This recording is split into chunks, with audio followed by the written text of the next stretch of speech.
निकाल तुमच्या बाजूने लागेल, काय अपेक्षा आहेत? निकाल सत्याची बाजू धरून लागलाच पाहिजे आणि आपण सुद्धा माध्यमांचे प्रतिनिधी आहात, तुमच्या सुद्धा प्रतिक्रिया आम्ही ऐकतो, तुम्ही सुद्धा बोलताय.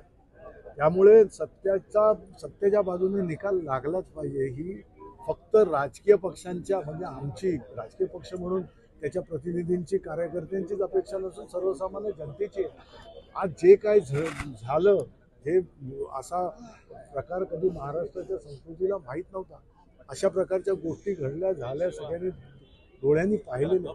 त्यामुळे याच्यावर निर्णय झालाच पाहिजे आणि शासन होणं हे राज्यकर्त्यांचं कर्तव्य, शासन करणं हे राज्यकर्त्यांचं कर्तव्य आणि अध्यक्ष महोदय त्या बाबतीमध्ये निष्पक्षपाती निर्णय देतील आणि महाराष्ट्राला देशाला अपेक्षित असताना निर्णय घेतील. हा जो निकाल आहे तो इतिहासात असणार, कारण की पुढे जर कुठली अशी घटना घडली तर हा अर्थात ऐतिहासिक निर्णयच असला पाहिजे. ऐतिहासिक निर्णय येईल आणि जर तो कुठे इथे आला तर मग आपण कुठे चाललोय, देश कुठे चाललाय, राज्य कुठे चाललंय, लोकशाही खरोखर जिवंत आहे का, मग त्या संविधानामध्ये असलेलं 10th शेड्यूल जिवंत आहे का, या सगळ्या गोष्टी पुढचे प्रश्न आहेत. Okay, thank you sir.